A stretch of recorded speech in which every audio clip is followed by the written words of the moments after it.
اس لیے ہم الیکشن کے میدان میں بھی کھڑے ہیں, ہم ہار جیت سے مبرہ ہو کر کھڑے ہیں, اور اگر ہمارے ساتھ کوئی ایسا کیا گیا تو انشاءاللہ پھر گھوڑا بھی حاضر ہے اور میدان بھی حاضر ہے. احمد فہیم, میرے دو کویسچنز ہیں.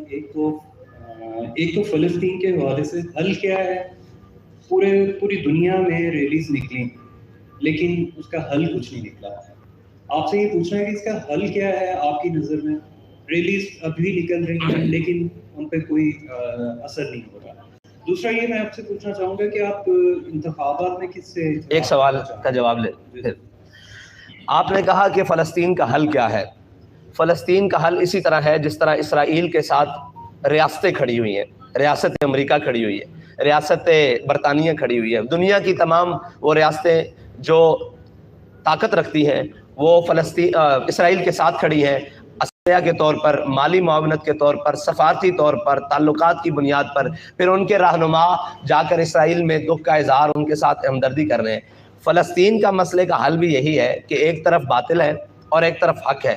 ہم یہ جانتے ہوئے کہ فلسطین حق پر ہے, اور جو اپنے آپ کو حق کی ریاستیں کہتی ہیں وہ مسلمان ریاستیں ہیں, وہ ساری جو یہ طاقت رکھتی ہیں ان کو اسی طرح جس طرح اسرائیل کے ساتھ باقی تمام طاقت رکھنے والی ریاستیں کھڑی ہیں وہ فلسطین کے ساتھ کھڑی ہو جائیں تو فلسطین کا مسئلہ ٹیبل پر بیٹھ کر حل ہو جائے گا. اگر کم از کم قتل و غارت رک کر یہ مسئلہ ٹیبل کے اوپر آ جائے گا, یہ طے ہے. اگر ہم یہ کہیں کہ ہماری اخلاقی اور سفارتی یہ ہماری حمایت جاری رہے گی اور یہ حمایت جاری رہے گی تو اس وقت اخلاق میں بھی فلسطینی سب سے بلند ہیں, سفارتکاری میں بھی وہ سب سے بلند ہیں, جو اپنا خون بھی دے رہے ہیں, اپنے بچے بھی دے رہے ہیں, اپنی ساری چیزیں دے رہے ہیں, اور اس ارض مقدس کی تحفظ کے لیے اپنے خاندان تک کٹوا رہے ہیں. تو وہ اخلاقی طور پر, سفارتی طور پر اس وقت امت مسلمہ کے تمام ممالک سے وہ آگے ہیں. پاکستانی اور تمام امت مسلمہ کے جتنے بھی ممالک ہیں جو طاقت رکھتے ہیں ان کو اسی طرح کھڑے ہو جانا چاہیے اس فلسطین کے ساتھ جس طرح امریکہ اور باقی طاغوتی طاقتیں اسرائیل کے ساتھ کھڑی ہیں. یہ حل ہے. آخری سوال, انتخابی اتحاد کرنے جا رہے ہیں آپ کسی کے ساتھ؟ انتخابی اتحاد ہم ہر اس جماعت کے ساتھ یا ہر اس دھڑے کے ساتھ کرنے کے لیے جا رہے ہیں جو ہمارے ان منشور اور ہمارے نظریات کی بنیاد پر ہماری حمایت کرنے اور ہمارے ساتھ چلنے کے لیے تیار ہے. نہیں ایسے نہیں کریں. آگے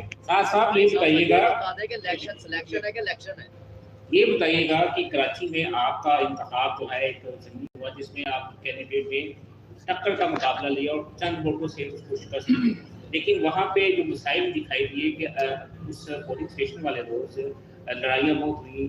کیا آپ سمجھتے ہیں کہ جو آئندہ الیکشن ہے جس میں آپ کی جماعت ایک ووٹ بینک کے ساتھ جو ہے وہ بھی تھی ضمنی الیکشن میں گئی, آپ سمجھتے ہیں کہ اس الیکشن میں جو لڑائی جھگڑے کا پہلو ہے اس پہ آپ نے کوئی پلاننگ کی ہے کہ اس کو کنٹرول کیا جائے, کیونکہ آپ کی جماعت سے تھوڑا جو ہے وہ سخت رویہ اپنایا جاتا ہے. دوسرا, لیول پلینگ فیلڈ جو ہے وہ نظر نہیں آ رہی, دیگر سیاسی جماعتیں اس کا جو ہے وہ قلعہ کرتی دکھائی دیتی ہیں. کیا تحریک لبیک پاکستان بھی سمجھتی ہے کہ لیول پلینگ فیلڈ نہیں دی جا رہی؟ دیکھیں, آپ نے کراچی کے الیکشن کی بات کی تو کراچی کے الیکشن میں جو ہمارے مد مقابل جماعت تھی ہماری, ان سے تو لڑائی ہوئی نہیں. وہ جماعت جس کا ہمارے ساتھ مقابلہ نہیں تھا وہ بالکل تیسرے چوتھے نمبر پر تھی. اس جماعت کو ہمارے سامنے کھڑا کیا گیا اور انہوں نے ایک شور و غل کا بھرپور بات کیا, تو ہم نے اس سے اپنے آپ کو بچانے کی کوشش کی, لیکن پھر بھی تحریک لبیک پاکستان کو صرف 64 ووٹوں سے 65 ووٹوں سے ہرا دیا گیا, اور پھر جو ریکاؤنٹنگ کی درخواست تھی اس کو بھی مسترد کر دیا گیا. پھر جب ہم ٹریبیونل میں گئے وہاں کیس کو تو اس کو بھی رد کر دیا گیا.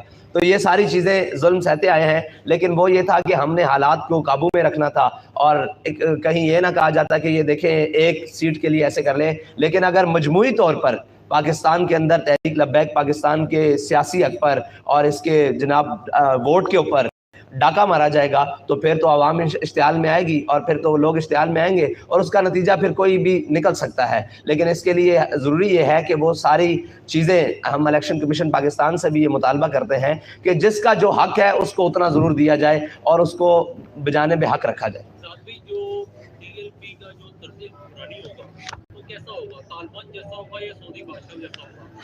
ٹی ایل پی کا طرز حکمرانی اسلام جیسا ہوگا. دوسرا میرا سوال یہ ہے کہ کیا جماعت اسلامی کے ساتھ بھی یا دیوبند جو مختلف فکر سے لوگ ہیں ان سے بھی انتخابی اتحاد سیٹ ڈسکس کے امکانات ہیں؟ دیکھیں, ہمارے ساتھ بات کرنے کے لیے سارے لوگ آ رہے ہیں. جب کسی جناب اس بات پر ہو جائے گی تو وہ آپ سر عام ہوگا. یہ تھوڑی ہوگا کہ ہماری بات اندر اور ہوگی اور باہر ہوگی, جو بھی ہوگا سر عام ہوگا. جناب آپ کا سوال.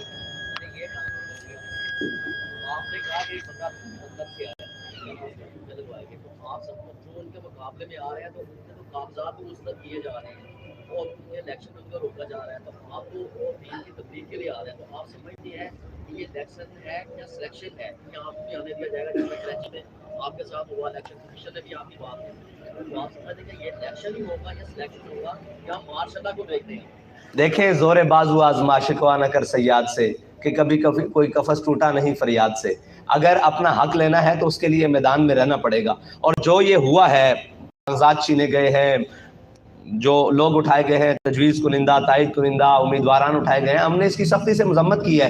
ہم یہ کہتے ہیں ہر پاکستانی شہری کو پاکستان کا آئین حق دیتا ہے کہ وہ اپنا الیکشن لڑے, وہ اپنی سیاسی جماعت بنائے, وہ اپنے کسی بھی منشور کے اوپر الیکشن لڑے جو پاکستان اور اسلام کے مفادات اور اس کے نظریات کے خلاف نہ ہو. تو یہ تو ہم بنیادی طور پر کہتے ہیں. اور الیکشن ہر پاکستانی کا حق ہے, وہ کوئی بھی جماعت ہو, وہ کیسی بھی جماعت ہو, اس کو حق ملنا چاہیے جو الیکشن کمیشن پاکستان کے اندر رجسٹرڈ ہے. سر ظہیر لغاری مخاطب ہوں آپ سے. سر جس طرح باقی جماعتوں کے ساتھ کرپٹ لوگ, کرپشن والے لوگ, ظالم جن پہ کافی ایف آئی آر ہوتی ہیں, وہ الیکشن لڑتے ہیں, پچھلی دفعہ کچھ آپ کی پارٹی کے ساتھ بھی ایسے لوگ تھے, میں نام نہیں لوں گا, پرسنل ہو جاتا ہے, کیا اس بار بھی ایسا ہوگا یا ڈفرینس ہوگا؟ دوسرا مجھے بتائیے گا کہ جس طرح پاکستان میں ماؤں بہنوں اور چادر چادریوں کا تقدس کمال کیا جا رہا ہے, اس کی آپ مذمت کرتے ہیں؟ جناب آپ نے کہا کہ کرپٹ لوگوں کا جن کے اوپر ایف آئی آرز ہیں. دیکھیں ایف آئی آرز تو اس وقت پاکستان کے اندر جس شخص پر سب سے زیادہ ہیں وہ سعد حسین رضوی ہے, اور اس سے پہلے جس پر سب سے زیادہ ہیں وہ علامہ خادم حسین رضوی نور اللہ مرکزہ, جن کے اوپر 1400 سے زائد ایف آئی آرز ہیں, اور جو چھپائی ہوئی تھیں وہ 2200 نکلیں, اور آج بھی ہم پر ہیں. دیکھیں یہ الزام ہے, اور وہ آپ کے سامنے رقیبوں نے رپٹ لکھوائی ہے جا کے تھانے میں کہ اکبر نام لیتا ہے خدا کا اس زمانے میں. تو ہم پر جو ایف آئی آرز موجود ہیں, اور ہماری یہ شورا کے جتنے اراکین کھڑے ہوئے ہیں, یہ ایف آئی آر سے مطلب ہمارے نامہ اعمال بھرے پڑے ہیں. اگر آپ یہ کہیں کہ یہ کرپٹ ہیں, یہ چور ہیں, ہم پر ایف آئی آر پاکستان کاٹنے پر, پاکستان کو توڑنے کے, پاکستان کے ساتھ غداری کرنے پر, قوم کا مال لوٹنے پر ایف آئی آر نہیں ہے. ہمیں حق کی صدا بلند کرنے پر ایف آئی آرز ہیں, اور اس پر ہمیں فخر ہے, اور ہم نے لسٹیں ساری جمع کروائی ہیں. دوسری بات آپ نے کی جس طرح ماؤں بہنوں چادر چادریوں کا تقدس ہم نے تو اس وقت بھی کی جب سب لوگ 9 مئی کی مذمت کر رہے تھے, اور ہم ماؤں بہنوں کے تقدس کی مذمت کر رہے تھے, جو ان کے اوپر بے حرمتی کی اس کا مذمت کر رہے تھے. اور ہم نے یہ کہا تھا کہ تیری میری کی ہوندی ہے, دی جلیا دی ہوندی ہے. وہ عمر ڈار صاحب کی والدہ ہوں, وہ صنم جاوید صاحبہ ہوں, کوئی بھی ہوں, ماؤں بہنوں کی سیاست کے ہم قائل نہیں ہیں. ہم نے تو ہمارے خلاف اتنا زیادہ سابقہ جناب وزیر اعظم صاحب کی بیٹی نے اتنی باتیں کی ہیں, آج تک ہم نے ان کا نام بھی اپنے لبوں پر نہیں لے کر آئے, اس لیے کہ ہم یہ سمجھتے ہیں یہ چیزیں, اور یہ سیاست مردوں کا میدان ہے, اور وہ ہمیشہ میدان میں ہونی چاہیے, گھروں تک سیاست نہیں جانی چاہیے. یہ اس کا ہم بھگت کر آئے ہیں. اور افسوس کی بات یہ ہے کہ جتنی بھی پارٹیاں ہیں ان کو پہلے اقتدار ملا ہے اور بعد میں وہ مشکلات میں آئی ہیں. تحریک لبیک پاکستان وہ پہلی پارٹی ہے جو پہلے مشکلات میں ہے, اقتدار اللہ تعالیٰ دے گا تو وہ اس کا مقدر ہوگا. بہت شکریہ جی. ایک سوال ہے سر, ایک سوال ہے. آپ کے مقابلے میں ایمان طاہر صاحبہ ہیں, تو آپ سیاست مد مقابل ہیں, آپ نے ابھی طاہر خاتون کے مقابلے جی کیا کہنا چاہیں گے؟ میں یہ کہتا ہوں کہ میں ان کی گرفتاری کی سخت مذمت کرتا ہوں. ان کو یہ مکمل حق ہونا چاہیے کہ وہ الیکشن لڑیں, ہار جیت تو مقدر ہے. سر آپ نے نیا منشور آ گیا, ٹی ایل پی بولے نیا منشور, ساری چیزیں آ گئی, کیا اب جو امیدوار ہیں وہ الیکٹیبلز لیں گے یا اپنے پرانے کارکن لوگ؟ دیکھیں ہمارے الیکٹیبلز بھی ہمارے پاس ہیں, ہمارے نظریاتی امیدوار بھی پاس ہیں, نئے آنے والے امیدواروں کو بھی خوش آمدید کہتے ہیں.